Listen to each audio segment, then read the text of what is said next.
All right, we're waiting, everyone, on Fed Chair Janet Yellen. She's going to take some questions. She's going to give us some insight into what went into the Fed's thinking here. We got a rate hike, another one, which is important because it shows that the Fed thinks this economy is stable enough, is growing enough, that it can actually be in an interest rate rising environment in the future. She did say there's going to be 2 more this year, so reporters are going to want to know when. And they're going to want to know why. I'm sure she's going to face some questions about Donald Trump and how he's impacting the Fed's decisions right now, considering all the improvement we have already seen in our economy. Joining me with a look at that, plus the Republican health care plan, is House Majority Leader Congressman Kevin McCarthy of California. Congressman McCarthy, good to have you here. Welcome to Intel. Thanks for having me on. All right, I want to start here with the Fed. How do you interpret today's move, this quarter-point hike? What does it tell you about our economy right now? Well, it means that the Fed thinks this economy is strong, but I see a little difference. Maybe it's the rise of what's happening in the market based upon a new administration seeing a difference when it comes to the regulation and others. But it always makes me a little nervous when the cost of capital gets higher. But more importantly, the cost of what our debt is to the American public. As that interest rates goes up higher, that means to manage that debt costs us even more just in interest. So would you prefer, Representative, to actually have the Fed kind of, keep their powder dry in this kind of environment, take a wait-and-see approach, see how the economy shakes out, whether or not we actually start to see any inflation before they move? I'd rather wait a little longer and see where the economy is going. I do know, especially what we're doing on reg reform, but think about it. If we're successful with health care, that takes away the 30-hour work week, or the lack of the 50 employees as well. That has harmed this economy, and that will help small business. If we get tax reform and we start getting growth over 3% and 4%, that's when we're really going to start solving the problems. I think that's the best thing we do for the economy. Investors certainly agree with you. I mean, a lot of the upside that we're seeing on Wall Street is dependent on health care reform and tax reform, and they're saying that the market is supported on these ideas, but they're dependent on Congress here to come through. So that gets us to whether or not Congress really can. What's your thought right now, given the division we've seen within the Republican Party on repeal and replace?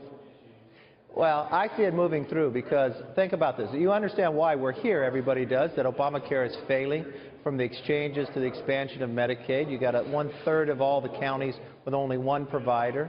18 of the 23 co-ops have collapsed. We've got to do something different. Premiums continue to rise. Our latest, and we're going in 3 phases, this is our first phase, the CBO comes out and says premiums will be lowered.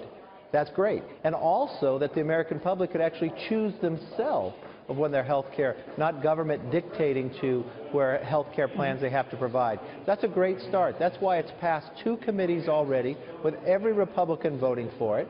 And we'll move it through the Budget Committee, and then through rules, and then onto the floor, and then it goes to the Senate. And I hear from a lot of different senators. The great thing about it is they're legislators as well. They can offer amendments, they can make changes, give their ideas. So there can be tweaks. And we'll solve the problem. And it sounds like you all are very willing to negotiate on that front, which is encouraging. When we talk about timetable here, August is when the market is hoping for tax reform. Steve Mnuchin, Treasury Secretary, told our own Neil Cavuto it's going to be signed, sealed, and delivered by August. A lot of that, though, is dependent on health care reform. Do you think you can get it done in time? Yes, I do. Because once we solve health care, and remember, we're repealing all those taxes.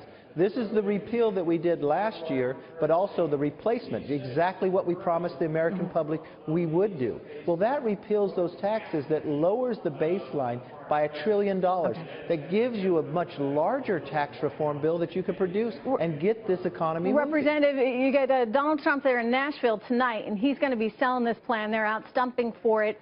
Is it going to come down to him? I mean, how does Paul Ryan fit into all this, yourself as well? I mean, do you need the leadership right now of the president to basically get some members of the party back in line?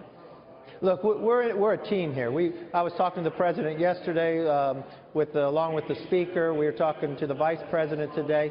We are a team together with this administration, laying out a plan to put a health care plan that actually works, that empowers the individual and lowers the premiums. And that's the bill that we have. I think with all of us working together, we can get it through. I would hate to see the idea that others that say, just repeal it, because that would double the premiums, because it would take away the subsidies. It would collapse the market. Then you're going to sit around and wait for 60 votes from the Democrats. And you got to get it right. I mean, there's a lot at stake here. You can't do it in a sort of halfway approach. Congressman McCarthy, it's good to see you. Thank you so much. I wish we had more time, but I got to get to Janet Yellen, who's going to be speaking shortly. Well, I hope to talk to you again soon.